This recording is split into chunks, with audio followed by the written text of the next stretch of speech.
ladies and gentlemen. Thank you for joining us on another episode or with Dr. Talk the Talk. And on this episode, we are going to be discussing an interesting topic, which I have wonderful guests who are enlightening comrades, activists who are ready to speak and also enlighten us more on the topic. So the topic we'll be looking at this afternoon is, why are people praying for their right? Why have they turned their civic right to a prayer point? To the extent that they start going to mountain, doing vigils, what on a norms government ought to do for you, and what you also need to do for the government, because this topic is going to be a vice versa. Because if you are looking at it in just one side and not balancing it, definitely we are not actually bringing out the whole thing to a meaning light. So that's what we're going to be looking at. And with me, I have my wonderful brothers, Mr. Ubong, and I have Mr.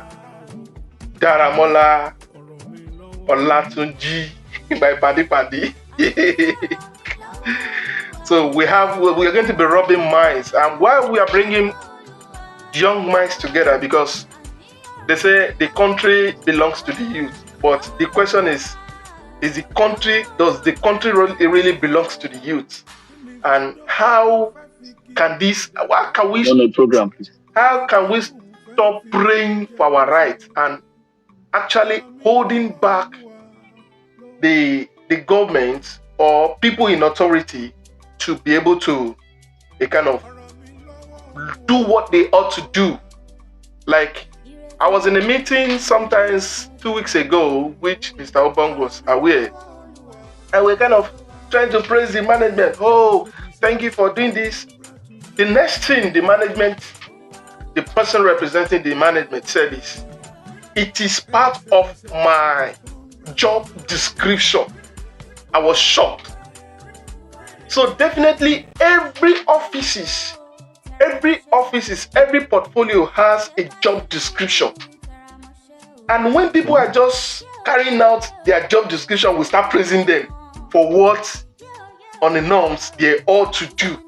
So how can we stop praying and actually hold people to do what they ought to do and get the citizen happy and get the system working?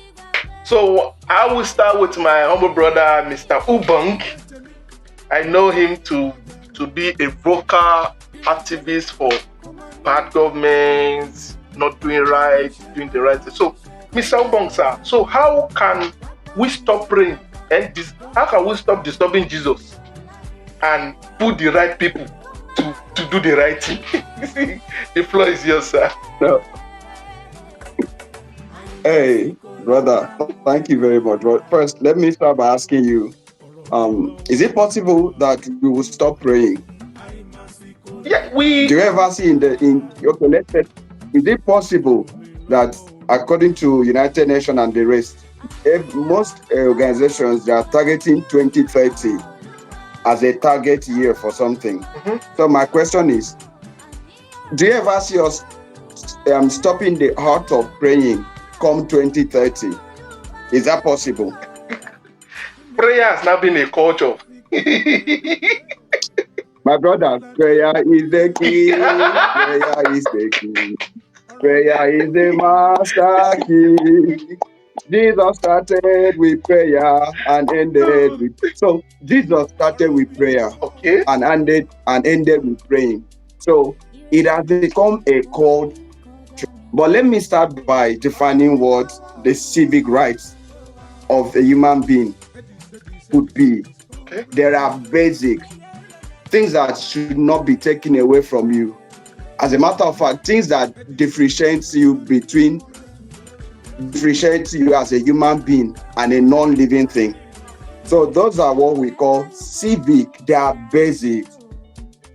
It cannot be taken away from you no matter what you do, except strict cases.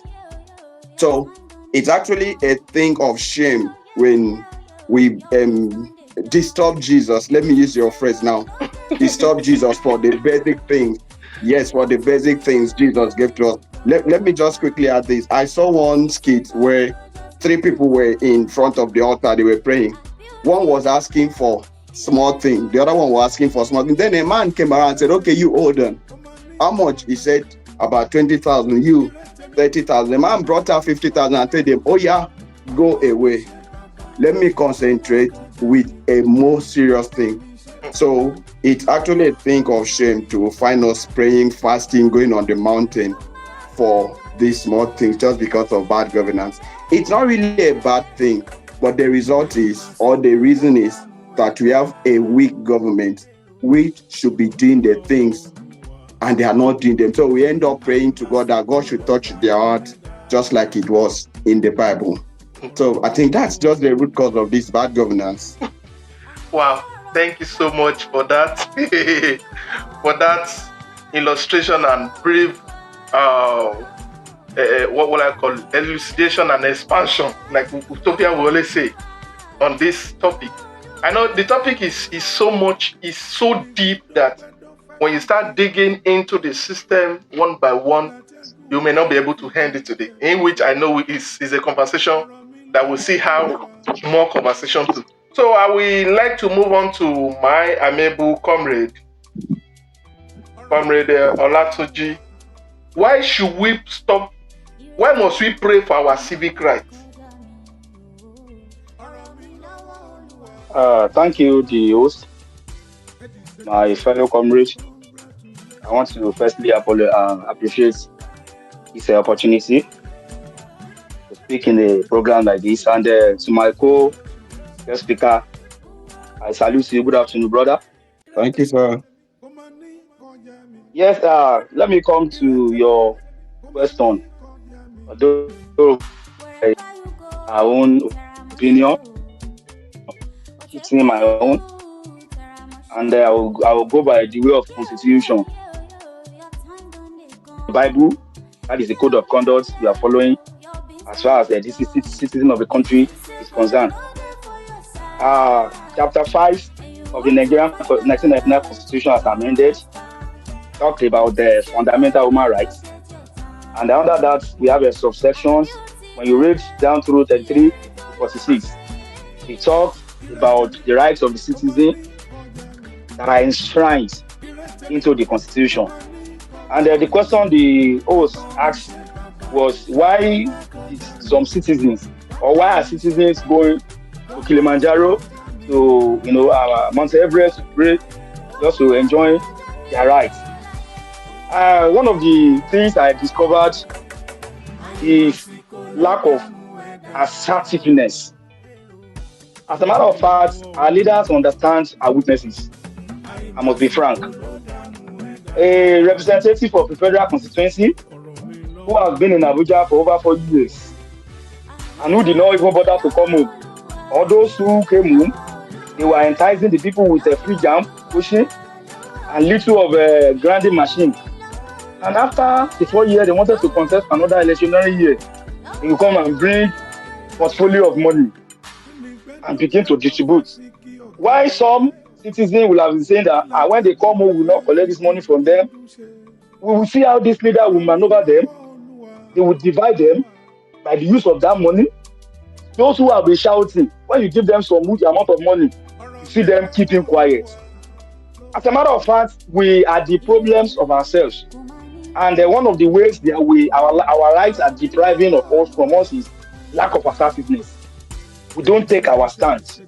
And let me tell you, for example, what really happened in Kogi State recently about Naputi Natasha. Yes, that senator and battle senator that was suspended. We could see how mammoths of crowd came up to celebrate her. And why? In recent time, the woman did an empowerment program that was very powerful. Yes, build schools, just a senator, build schools, he bought a tricycle, he bought grinding machines, and many to mention but a few. So if other senators can repeat same thing, but how many senators can do that? Yes, and you see then what they do at the end of the year, electionary year, is they come home, they bring up with modern things to buy our conscience. So I think lack of assertiveness is one of the reasons why we go to Monte Kilimanjaro and pray because of our rights. God, everything we need as a country, God has given it to us. Yes, God has given it to us. At times, we might not be opportune to be at the helms of affairs, but what we do at the local level matters. Mhm. Yes, what we do at the local level very, very matters. Yes, because those people, they have seen our weaknesses. Yes, they will come and divide us when it's time for election and after we voted for them for about 4 years ago, they will go to Abuja, go and be enjoying, go and be jolly, and they don't care about us. So there's nothing God can do. God has answered our prayer. I don't dispute the fact that as a citizen, we still need to pray. Yes, we still need to pray. But however, there are some prayers that you don't pray in church. Even God will just be looking at you in heaven. They're just like, this one doesn't know what you're thinking. I think, to me, I'll still stand on that it is lack of assertiveness. Wow. Okay, sorry, Emeka, let me quickly add something. You see, the root of this problem is what we call empowerment by our political leaders. What do you call empowerment? Is it to come and give keke nape to someone? Is that empowerment? Is that what is being done in civilized politicking? So after 1 year, you disappear, you come back when you need their vote. So we should speak more than this yearly empowerment. If you're talking of empowerment, do things that will keep the citizens engaged. How many of the citizens will you give these cars to? Now, how about the money to fuel this car? We believe that if you give someone fish, the person will always come back. But if you teach the person how to fish, the person will be more impactful to others. So by the time, like, let's use a Nigerian system of empowerment.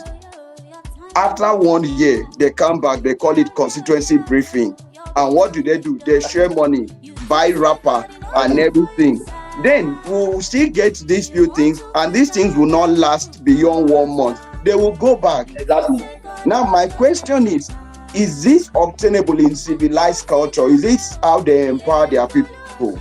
So before they'll fix to come down from Abuja to the villages and do whatever they want to do, what did they do before these days?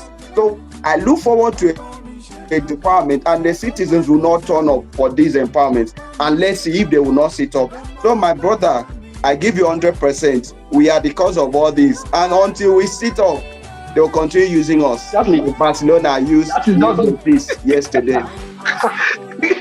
Wow. I think the topic itself is elaborating itself. So we are getting it's getting more interesting. Now, people have turned churches, mosques to where they will cry to God for their civic rights. Now, the government themselves already knows the weak point of the people, like you all rightly said, and it's obvious and clear to everyone. After 4 years, they will come, and I think what is rampant now is rice. They will pack rice for you, and you go and cook. Either they put one Maggi and one sachet of tomato. They settle that immediate hunger and eat you for another 4 years to suffer. Now, as citizen, because you know what pains me most is most of the elites, we have people who are ready to work. For example, I met a man. He contested. I can't really figure out his name again, but he contested as a governor in one of the states. Now, when we were kind of into conversation, and he said that, do you know that I have this plan for the people? I am not spending anybody's money. I am going to spend my own hard-earned money to make sure that people's lives are better. They have a better life. But what they do is they have some elders, sitting elders, who never dies, who never retire.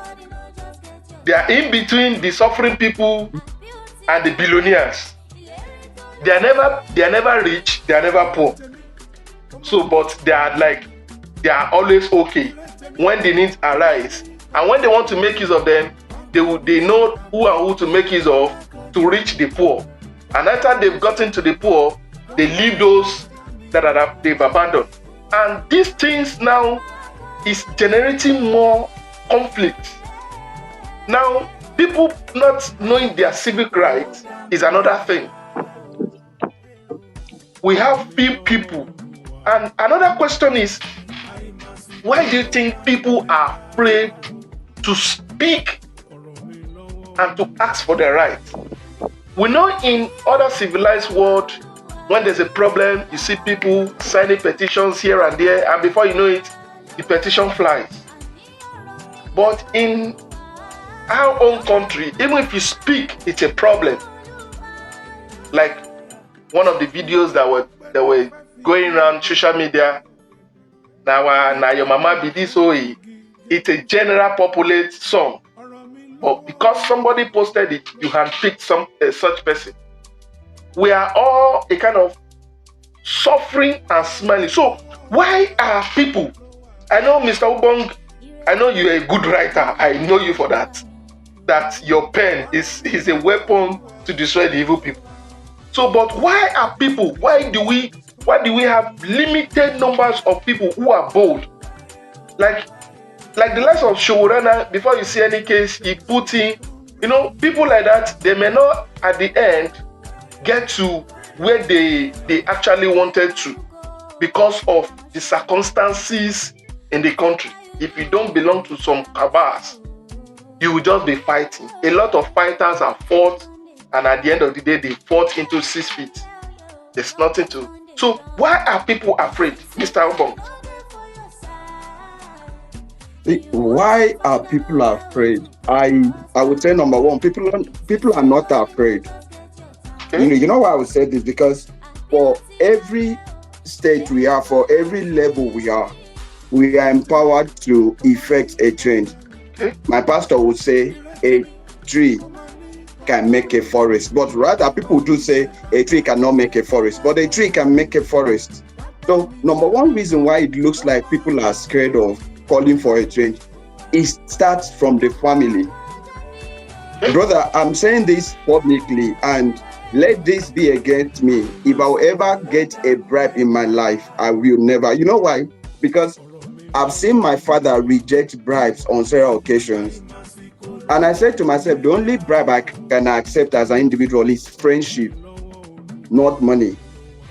So if everybody should be so indoctrinated from their families, and we start from there, you see that the change will come up. Then number two, this issue of if you can't win them, join them, it's really weakening our system. Now, under the theory of if you can't win them, join them, our politicians have resorted to divide and rule. They come to your community, they see someone who is vocal, and what would they do? They go for the person's brother, uncle, or something. My brother, if there is an uncle of yours you respect highly and extremely, if he calls you to advise you to stop doing something, will you say no to the uncle? 1 out of 10 youth will say no and continue their activism. Then this is number 3. They recruit youth, the same youth amongst us. For instance, we are crying in Nigeria today saying this and this and this, sir. It is not the politicians that are executing this. The foot soldiers are actually the youth. They are the ones fighting others. So you see that the culture is so porous, and we need to unlearn and relearn the culture in Nigeria. I don't know why we are not embracing the good things from other cultures. Rather, we are embracing the bad ones. Let me not mention them since this will go viral. We are embracing the bad ones. So what really looks like that weakness is, I would say, the modern culture, the modern lifestyle we've accepted, we've embraced. We've forgotten the levels of our Euro past. Everybody wants to win. Everybody wants to be an administrator. And we forget the signboard. Let me end with this. See, there's this thing we call signboard, like billboard along the road. They don't go anywhere. Rather, they point you to where you go to. And they still feel fulfilled for what they have done. So lack of fulfillment is also an issue why people don't want to fight. Sir, if you fight politics in Nigeria today, knowing that it's only politics that is the best company, what will you do? You understand? So you can't fight the system and be relevant. You need to belong to the system. So let the government. Sorry, I don't know. So can you hear me? Yes. We can hear you. Okay, so if there is any means of many means of income in the society, you would see that the people will have options. I was once a civil servant in my state, and when I was there, because of the oath I took that was administered on me, I couldn't say so many things. But today, I'm no longer a civil servant. I can scream so loud about the weakness in the system. So when there's only one source of income, nobody will want to go against that source of income, because by virtue of civilization, we are taught that you should never bite the fingers that fed you. That's true. So what do you want us to do? No need. We'll just stay there and still praying until there's nothing God cannot do happens. I'm sorry, sir, but let's keep praying. I love the way you ended. Let's keep praying. So when we keep praying, from when you look at the generations that have been praying, generations to generations have been praying. Since every one of us knew about, this is, sometimes you wake up in the morning. Normally, if you are to go to your work, your place of work, the schedule, the movement that you need to follow. Now, but in our own system, when you wake up in the morning, the first thing you even think is you don't even know how and what is going on outside there. No information. So it's like you are in a blackout until the light shines. Now, when the light shines, you see what is ahead of you. I can vividly say I have spent 8 hours on a journey of 45 minutes. Stand still. No moving. And we have government. Yet, and when you see them coming, carrying their convoy, you ask people, you put laws down, no falling of one way. But you are still the breakers of the law. So, Mr. Utopia, so why are people afraid to speak? Why are people afraid to speak for their rights? And why are they not standing out? Thank you, the host. I'll still go by the way of the Constitution, Section 34, Subsection 1, ABC. Here it says, no person shall be subject to torture or to inhuman or degrading treatment. B, no person shall be held in slavery or servitude. Why C says no person shall be required to perform tasks of compulsory labor. Number one reasons why people are scared or are afraid or are being coward or being claiming their fundamental human rights is ignorance. Okay. And say that's number one. So people, they are ignorant of their fundamental human rights. Okay. Some people don't know why or some of the rights they should be enjoying as citizens. Okay. That is number one. Number two, I can say it's because of the fear. Some of the citizens, they are afraid because after God, the next is the government. Yes, after God, the next is government. And someone who is not relevant to the community, who has no prominent leaders, who has no prominent politician who can save the person probably if you have been arrested by the government. You have to keep to yourself. Someone have to keep yourself. Because, the Bible says wisdom is what is profitable to direct. Right. I think another reason why some people are scared is because of some are afraid or some are not claiming their rights because of fear. Now, as a citizen, a governor is passing by, you talk to the government, maybe probably you are saying the truth. Before you know, the police and the police will have arrested you. And before you know, you may rot in jail. There's this popular saying that in Yoruba saying that if your hand has not touched the sword, if your hand has not gotten the sword, don't question the kind of the people that killed your father. Mm-hmm. There's some area, there's some level of life you must get to before you can say you want to claim your constitutional rights. Although it's our right, but the kind of government we are running, they are turning the rights against us. I could remember during the Buhari's administration, the Minister of Communication, this man, Lai Mohammed.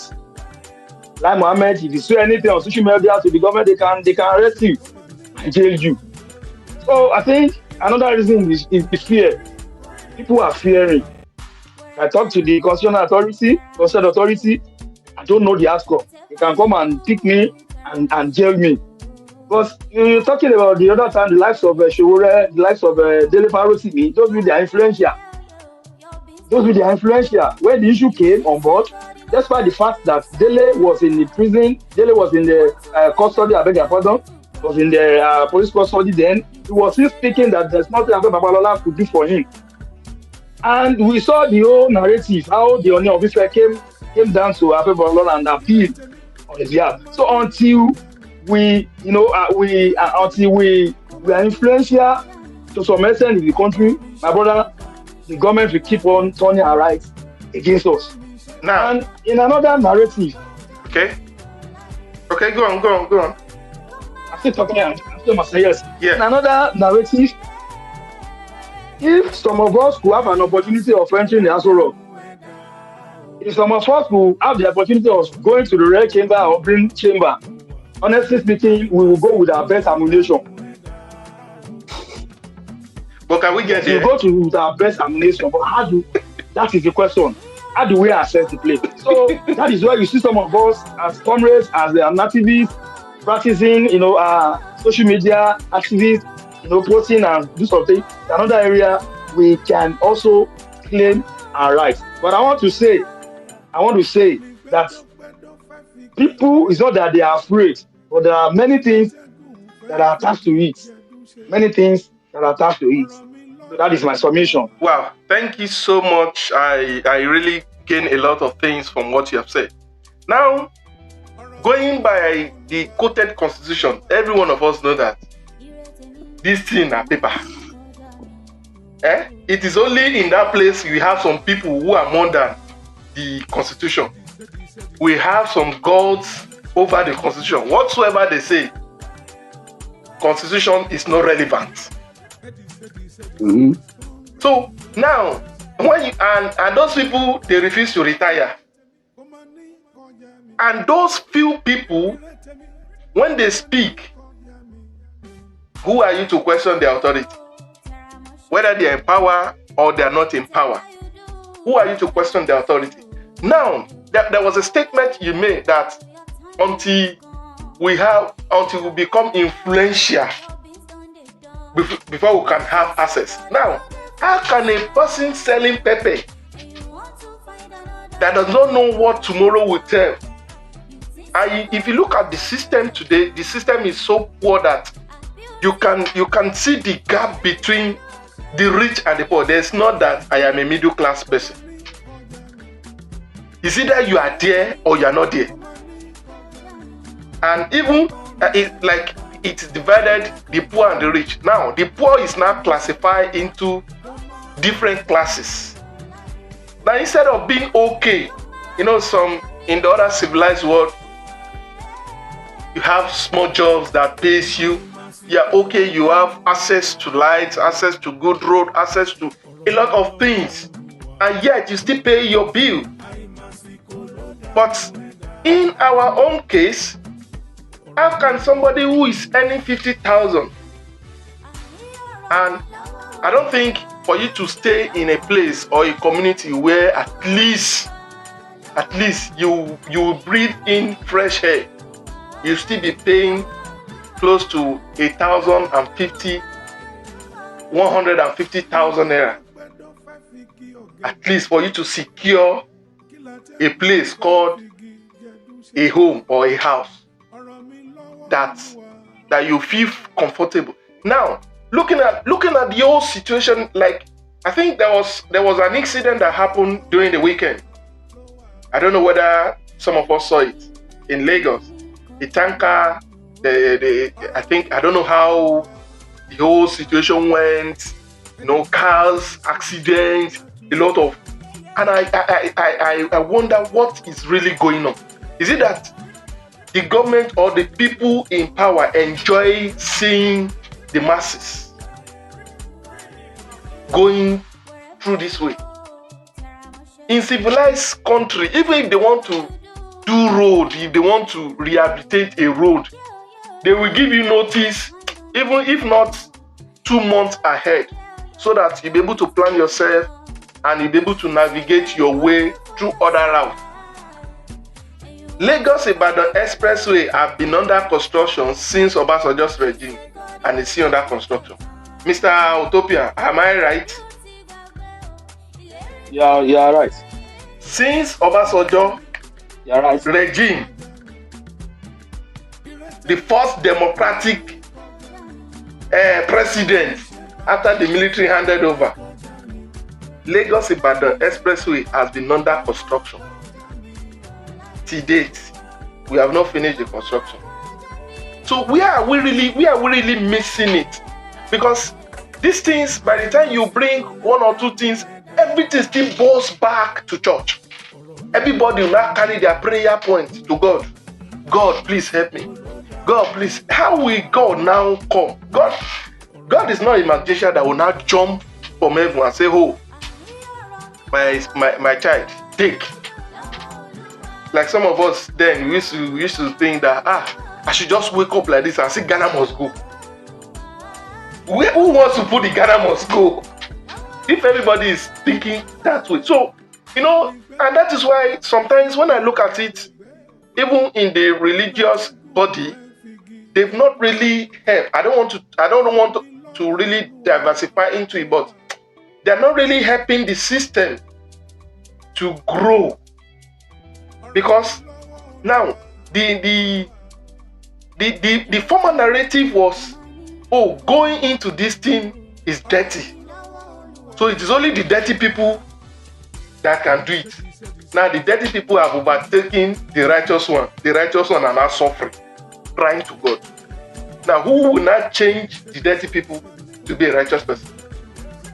Because the gap, the spacing in between the righteous and the other people now, you can't close it. You can't close up.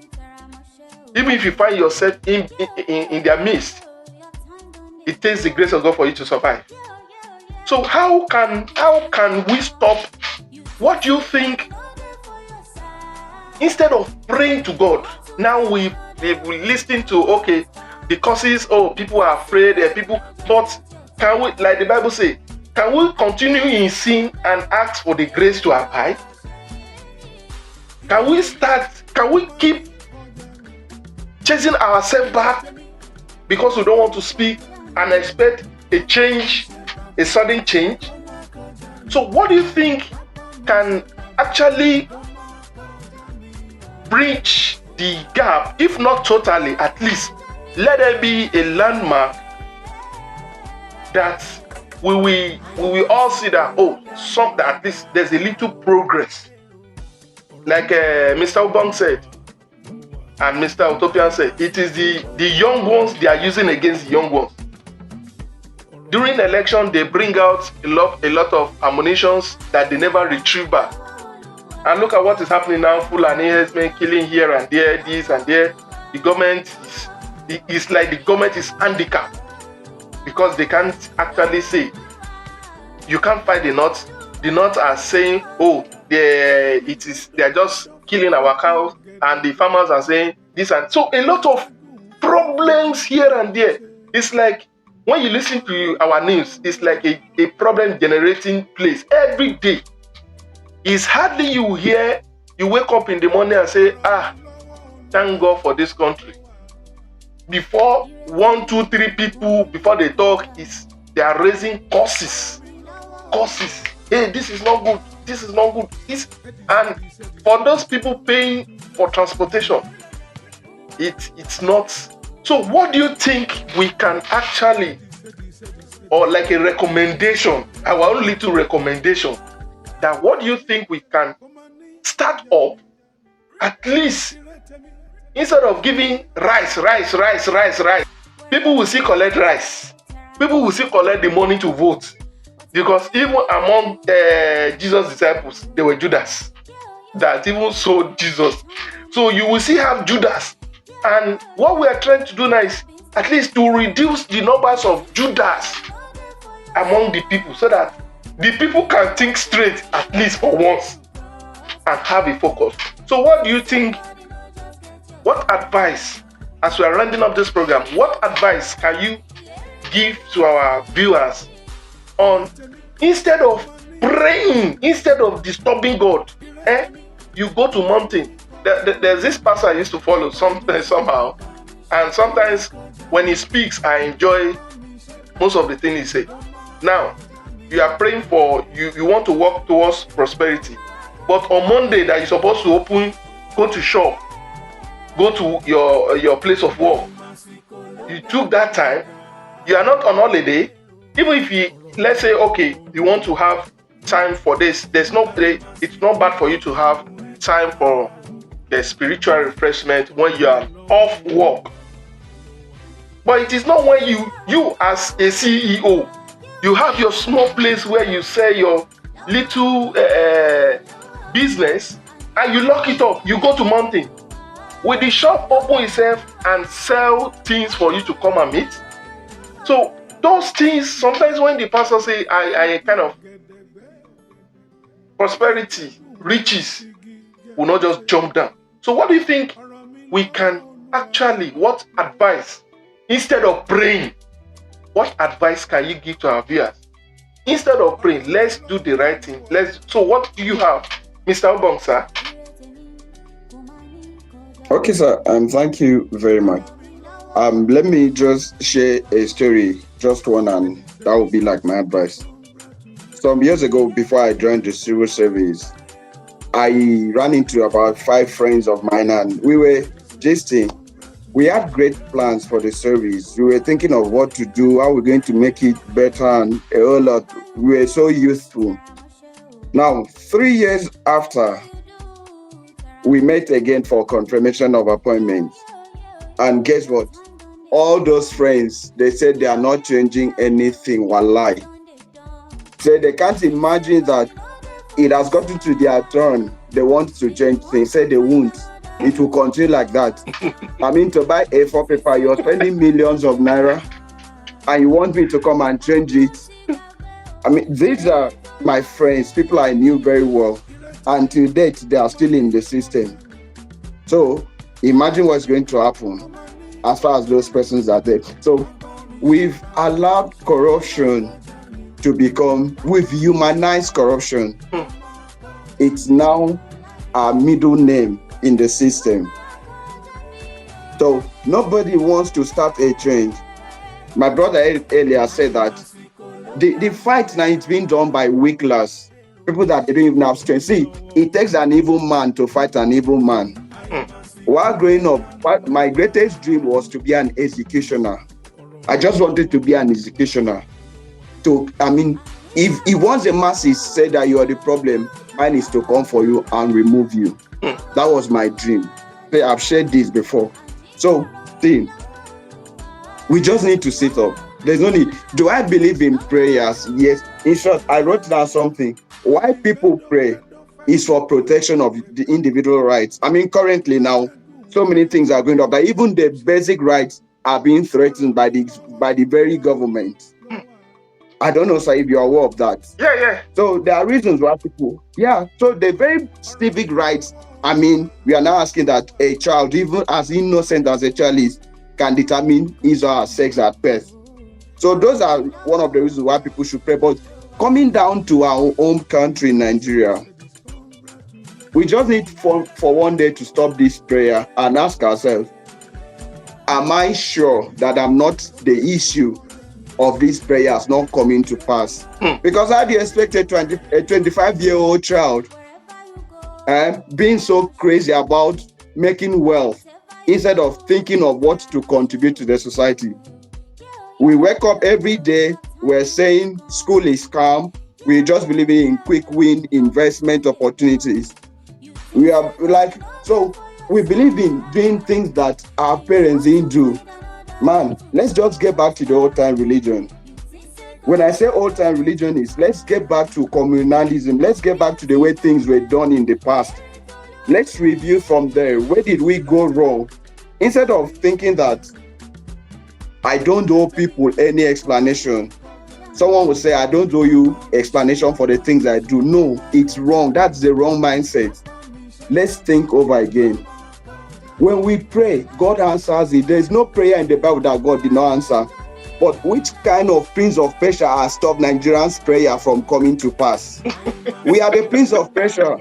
I'm serious. We are the prince of Persia. Like in my church, we pray. My pastor, Pastor Chris, we pray a lot, not just for Nigeria, for the whole world. And we see the answers to this prayer. But sir, why is Nigerian's case different? That's because we are the prince of Persia still sitting against this. Our mindset, it's so porous. You have a discussion with an average Nigerian youth today, sir, you'll be so shocked the things he's going to say. He's not interested in making Nigeria better. Growing up, all my thought was always to make Nigeria better. And that's why I've resorted to investing in children, because I believe that if I can influence the children while growing up, they won't depart from it. I'm tired of the older ones. They will not change. It's easier to train a child than repair an old man. So our problem now is still us. We are the prince of Persia. And like I said, one day Holy Ghost fire will consume every prince of Persia. Because I'm serious. Oh, it's getting interesting. Wherever you are now, how do you explain the cost of living in Nigeria currently? How do you explain it? Now, what are the causes of this? You still discover that it's human. We are the cause of these things. Now, let me end with this. We end up blaming non-living things for our problems, and we refuse to blame ourselves. How will someone blame politics as a problem of Nigeria? Is it politics that politics is a non-living thing, right? And it's human beings that are moving the politics. So let's sit down and blame. Let me just sound a bit sarcastic now. Someone says something. When it's Mother's Day, we all say Happy Mother's Day, Happy Father's Day. Whose father is that corrupt politician sitting at the affairs of the government? Whose mother is that? So let's talk to ourselves. Let's think of doing these things better. If not, we'll keep praying until rapture will happen. And we'll go to heaven and ask God, sir, why didn't you answer prayer? And God will show us. He said, so did I answer this prayer and you were the prince of Persia? I think we should change. That's all. Thank you, sir. We should just change. If not, we'll waste our time. Wasting time in prayer. Prince of Persia. That's another version. Another version. So we should actually sit down. I so much in line with your conclusion that if you don't go back to the drawing board, there is no how we can push forward. So, Mr. Utopian, sir. Hello. Mr. Tunji. They're with you. Yeah. You, bro. Yes. So, in conclusion, so what do you think we can do now? Because from our conversation today, people are scared. If you don't have what it takes to lead, you can't lead. Now, what do you think? Because, like I earlier said, there are Judas everywhere. Even in a family, there are Judas. Like I know of a community, there's a popular construction company. They get their materials from that community. Now, they spoke to them. Okay, we are getting raw material from here. And I know it's not going to be free. Let's construct this road that we are using. let's make the road very good, motorable. And when I had by the time somebody was gisting because I asked questions a lot that why is this road? Because they told me, this place, this is where this we're getting their raw material, this is then when they were doing. Now, because I know that there is no big company getting favor or getting any raw material from a community without giving back to such community. It's not possible. Now, they call it, I think, CSR or so.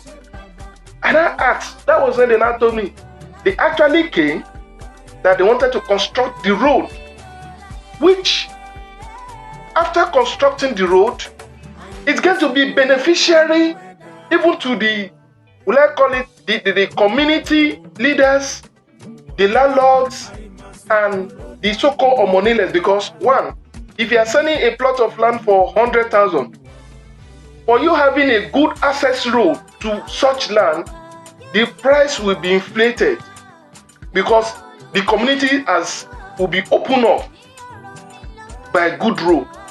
But instead, they said, they don't need good road, though. They need the money for the good road. They collected the money, and as I'm speaking to you today, the road is still as it is.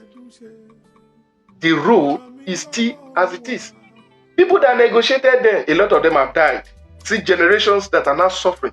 So, Mr. Utopian, what do you think we can do? All of us know we don't have the economic power. And nobody wants to lead to say, I have bulletproof. I have a Odeshi that I can use to retrieve, to send back whatever these that are coming. So what do you think? And if you write, it's a problem. If you speak, it's a problem. What ways can we now, instead of disturbing God in church, like Mr. Ubong said, we should stop disturbing God? Yes, thank you. So what do you think we can do, sir? Yes, thank you.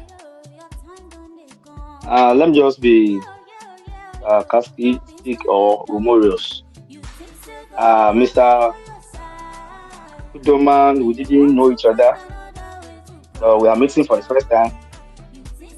And when I analyze politics, when I analyze public discourse, even on the radio stations, I always like to go local.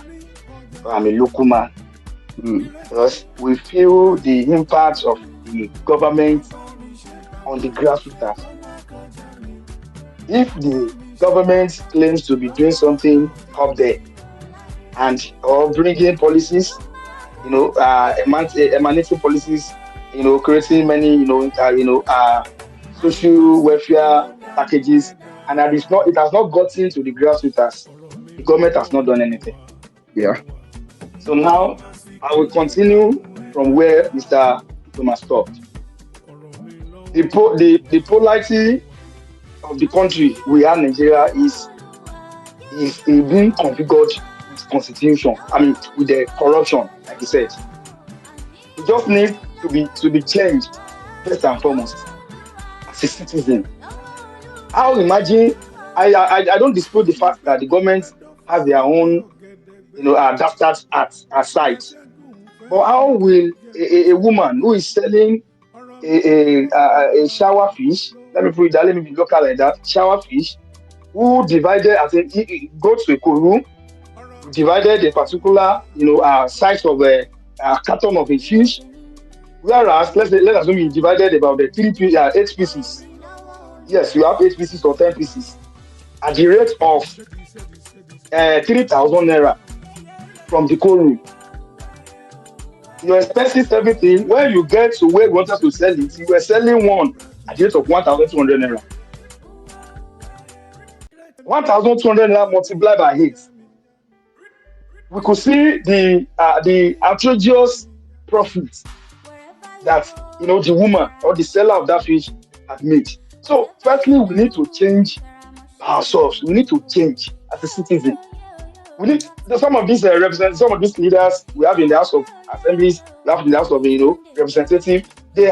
Some of them had positive mindset before they were being elected. Yes, and when you see, I'm not even honorable, I'm not this, I'm not that, my constitutional allowance, my constitutional allowance, my wardrobe allowance, you see them, the greediness will overtake. And it's happening to every Nigerian or every citizen. I think that's number one. We need to change. Even when God is promoting you to go to the ends of the affair, when you have the mindset like Mr. Udoman said, he said he's still right, he has been given birth to, he has the mindset of, change things to positive. Yes, everybody must have that mindset as citizen. Or else, nothing will change. Nothing will change. That is number one. Number two, when you read section 40 of Nigerian Constitution, 1999 Constitution as amended, talked about the political rights of citizens. Yes, some of us we don't really understand what politics. I mean, what is going on, even in our country. You call yourself a citizen of a country, you don't know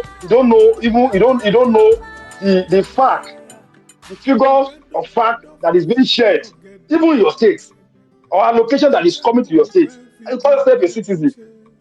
And I wouldn't blame them. Like my guy said, he said, if you even see a 12 years old boy now asking, everything's all about, I want to make money. I want to make money. So until we are interested in the political system, on how our dealers run the system of our nation, nothing can change. Nothing, absolutely. The host said the other time that how will a woman who is selling pepper, the fact that a woman is selling pepper, has she been deprived of her rights? Does that make her a lower, level of a citizen? No. A pepper seller can actually join a political party. Yes, directly, indirectly. If you cannot join a political party, you can contribute your quota via the social media or via online. But some of us, we don't really know what is happening in our nation. We don't really know how much is coming to our local government per month, how much allocation is coming from the federal government down to our states. I don't know all this. And anything you don't know, you don't know. There's nothing to say about that. Anything you don't know, absolutely you don't know. So I think number one is we need to change ourselves. If you go to, like I said, go to Mount Everest, the highest mountain in Africa, go and pray. If you don't, there's something that must change. Even in church, is there no politics in church? Is there no corruption in church? What are we talking about? So we just have to change ourselves. That's number one. Number two, we need to be interested. We need to be kept abreast on political system, the way our system, the country system is being run. You now talk of finance, talk of agriculture, talk of it. So until we have the two, I'm telling you, you just like you keep on doing the same thing same way. And when you keep on doing the same thing, what we expect, same results. Thank you. Thank you very much. Thank you. In short, it's as if we should not stop. Because this topic is something that is eating up not just the country we come from, a lot of African countries. I was speaking to one of our staff, I think yesterday. I said, an individual may not have the resources, but have one thing that will gather the resources together: organization. Most of the so-called European countries, they get their raw materials from Africa. They have what you call organization and structure. No matter how big you are, you can never break the structure. Rather, you fit in yourself, you break yourself, shed some things away, and fit in yourself into the structure and move forward. And I think that is one bitter thing, one thing that we are lacking as a country. We don't have structure, and that is why everybody can do whatever they like and they go scot-free. There's this say, when two elephants fight, it is the grass that suffers. The grass is really suffering, and the grass is crying. Nobody's listening to the grass. Thank you once again. I really want to appreciate my guests, my two guests, wonderful guests. In short, I gave them short notice, and I was surprised that they could still show up even despite the short notice. I really appreciate you guys. These are people that really mean good for the country. They have seen the country here and there, and if we can have like minds, at least like one of the speakers said, he said the problem does not just start from a broad, it starts from a unit, which is the family. Let the father be honest to the wife, let the wife to be honest to the husband, and let the children be disciplined. It spread from a family to a street, to a community, to a state, and like that. Thank you once again, my viewers. We keep updating you. We keep bringing wonderful topics and bringing different enlightened people to shed more light on different topics that we'll be bringing. I want to appreciate our guests once again. Thank you so much. See you guys next week by the grace of God. Have a wonderful week ahead. Thank you so much. And to my guests, I wish you a very good week ahead. Stressless week, not a stressful week. We are not praying for stressful week. Mr. Ubon, we are not praying for stressful week. Mr. Utopian, thank you so much. I really appreciate. This is also an opportunity for us to know each other. Mr. Utopia is meeting Mr. Ubon for the first time, and speaking together as guests is as if they've seen each other, they've met each other, they never know each other. So they are just bringing, Dr. Talk the Talk knows how to bring people, root them out from different roots and bring jolly things to the table. Thank you, my viewers. Please don't stop subscribing. You must continue to subscribe to enjoy more goodies from us. Thank you. See you next time. Bye.